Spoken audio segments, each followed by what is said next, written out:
guys, so I just went houseplant shopping, got some gorgeous new things that I wanted to share with you. I did film the whole shopping part, but it was a complete disaster. I took my camera and 3 batteries, all of which were only charged to about 10%. I'm not quite sure how I did that. And then I started to film with my cell phone and it was just kind of a mess. So anyway, here I am in the gazebo set up to do some repotting. I've got all of my plants here, all of my supplies, and then I'm going to be showing you some of the areas where I'm putting this. But the whole goal of my shopping experience was to find plants that can withstand at the most watering once a week, and that's it, and lower light situations. And all of these are pretty easy to find, so I thought you guys might like to see these. And you guys know that like my main thing is gardening outside. Like I really do a lot of projects outside, so my houseplants get neglected from about end of February to about this time of year when it gets really hot. It's 100 today. I do have a fan blowing on me right now to make this more pleasant. So my houseplants were just in a really sad state. I went through them the other day and groomed them. I think it had been 2 weeks since I checked on any of them. Groomed them up. I had to toss a couple of ferns. And so when I went to go shopping, I just, like, I know myself. I know how much attention I can actually give these plants. So I wanted some that can really take some neglect and some abuse. And I know that some of you guys are in that same situation, or maybe you're a beginner. These are great beginner plants. But if you guys want to check out some channels that are houseplant like focused, that's pretty much what they do. Amanda from Plantarina is awesome. She's got amazing videos and she's really fun to watch. Summer Rain Oaks Homestead Brooklyn is great. And there's another channel I'm not quite as familiar with, Kaylee Ellen. I know that she's growing super fast. People love her videos, so check her out. I'm going to be watching more of her videos as well. But I think all of them, we all have things that we can be learning, and I definitely have more to learn about houseplants. But anyway, so I'm going to start with these plants right here in front of me. I've got my potting tray out here. First of all, this is to kind of contain my soil a little bit. But this philodendron right here is called a Brazil. I really like the variegation on this one. I think it's really pretty. We've got dark green leaves with kind of irregular chartreuse striping. So each leaf looks a little different. Like this one's all chartreuse with a little bit of green, dark green up here. So I think it looks really, really fun. So this is a vining plant, and this is going to be going in my kitchen above some cupboards that are really tall. And I had a collection of ferns up there, and I don't know what I was thinking, because I have to get a ladder out, like a step ladder, in order to reach all those plants to take care of them. And of course, like, I didn't do it. I didn't take care of them like I should have, and I had to toss a few. So I think philodendrons will do much better. In fact, I already have a couple up there. Next variety of philodendron is neon cordatum. Beautiful, just clear chartreuse green. I bought 3 of these to put in the same container. Like, you could have patience and you could plant just 1 4-inch, and they're pretty quick. You can propagate these really easily, you know, just taking some stem cuttings and sticking them in dirt or in water, and they propagate with really no problem. Like this right here. You can see this longer stem can be cut, and then they form new roots right here on their nodes. So you can even see little bumps right there along their stems, and that's where they form new roots. So really simple there if you want to go that route. So I've got the 2 varieties of philodendrons. I did pick up 3 varieties of pothos, which these are very closely related. They look very, very similar. They're both vining plants. I used to call them all philodendrons back in the day. Even after I had taken care of plants down at the garden center for quite a long time, I didn't really even know the difference. And even now, like, it's I can tell you that pothos, I think, are a little bit more tough than philodendrons. They usually have a waxier leaf, and they can take a little bit more, like, they can just take a little bit more abuse. This one's called Snow Queen. Oh, also, they're much more heavily variegated. I mean, look at this. Like, that's some crazy variegation right there. So this is a really pretty variety. I'm excited about this because I have really dark colored walls in some of my rooms, so I need to get something that's heavy on white variegation for them to pop in contrast. The next pothos is called Pride and Joy. Isn't that a nice looking plant? Like, this is almost all the vining that I like. I don't like it when plants get really stringy and long. I like them to look full and kind of tight and clean. And that could be the reason why I don't have an enormous amount of houseplants inside. I kind of like there to be space between most of them, except for my collection on top of the kitchen cupboards. I like each plant to be kind of individual. There's a little bit of a yellow leaf on that one. But all of these plants looked really healthy. No insects. That's something to check for when you go down to look at plants. Like, look at all their leaves, look under their leaves, look at the soil. You know, you wouldn't want to buy a plant that had a bunch of dead, dying yellow leaves on it. So just make sure it looks good. This is actually my favorite plant of the entire haul today. This one is a Pothos Pictus Satin. I have one of these inside up in Erin in my bedroom. I think that these are pretty because they look like velvet to me. I like that silver overlay on the leaves. I like how a lot of the leaves looks like the margin is silver, and then there's silver variegation on the inside. I just think it's such a beautiful plant. Like, wouldn't this be pretty in an outside planter in the summertime as a trailer, in a kind of maybe a morning sun, afternoon shade kind of situation, or probably just a shady situation? This would do really well. Maybe I could propagate a bunch of these and put them in my window boxes next year. That'd be pretty. Okay, so the next one here, this is a classic. This is a Sansevieria right here. Mother-in-law's tongue, I think, is the common name. I think there's probably other names for them. This is just like straight up dark green. There's a lot of different varieties of these that have, you know, different colored variegation. You can get them with silver or yellow. But I think that this one looks really cute. It was really just like kind of squat and really nicely shaped. These are one of the most tough plants that I take care of. They can thrive on super, super low light. In fact, most of them can handle areas with just artificial light. All of them except for the couple of varieties of ferns I'm going to show you, which is amazing.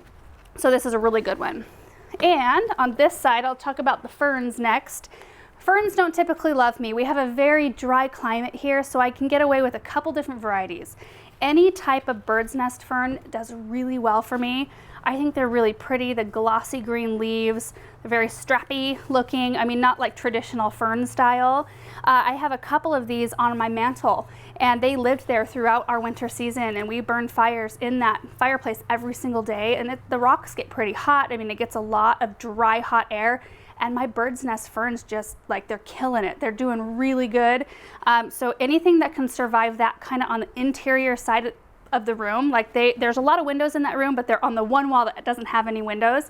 I mean, you got to hand it to that plant. They're pretty tough. So I was excited to find one of these. And the other type of fern that I picked up are the Staghorn. I got 2 of these. I think these are so cool. I love them mounted on boards, hanging on a wall, in containers, whatever. I just think they're so pretty. I do have one of these inside as well, actually above the kitchen cupboards, and it's doing really well up there. So I thought I'd get a couple more to kind of fill in some spaces up there, just because I know that they like it. These are just, they kind of get like a fuzzy on the leaves. I used to think it looked dusty. I don't think it looks like that though now. This one is particularly nice though. Really pretty.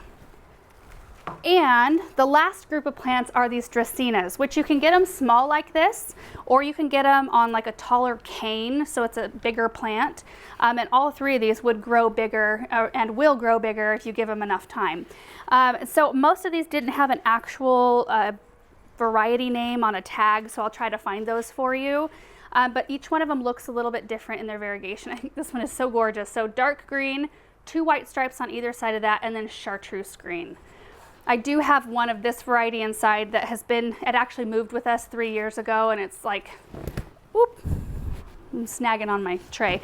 It's like this tall now, or maybe a little bit taller. It's doing really, really well, and it gets hardly any light.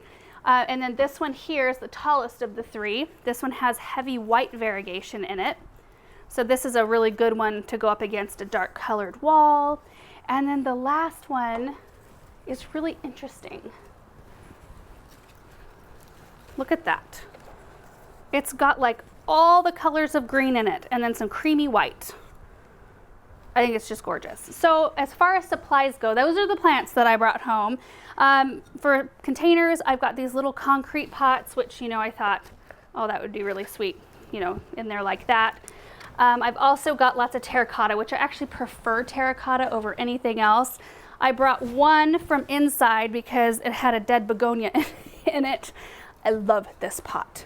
I've had it forever. I love it when terracotta has this patina. I think it's just amazing. I'm actually going to put this one in it. I'll pot that one just like that. I know exactly where it's going to go. It's going to be beautiful. And the other terracotta that I picked up are brand new. So hopefully they start taking on a patina quick. But just kind of a straight-sided terracotta, and then some larger ones for my larger pothos, kind of large and squat, like that. And I'm using the same potting soil for all of these. So I'm just using the Espoma organic potting mix right there for every single one of them. I will water them in out here and then we'll take them inside. So I think what we're gonna do is just kind of speed this part up. There's really not a whole lot to, you know, repotting. Of course, you don't want to bump up your plants into too big of a pot. You want to make sure, like, this is not appropriate. Obviously, this is far more appropriately sized. So you kind of want to gauge that. You want to use the proper soil. So if I was to like get some cactus or African violets or orchids in with this mix, I would have to have different soil blends for those other 3 types of plants. But all of these like regular potting mix. So I'm just going to go ahead and do that. We'll take a look at them and we'll take them inside.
All your supplies out, your soil, all your pots, it does not take very long to repot. This took me no more than 20 minutes to do all of these plants. I think they're all gorgeous in their containers.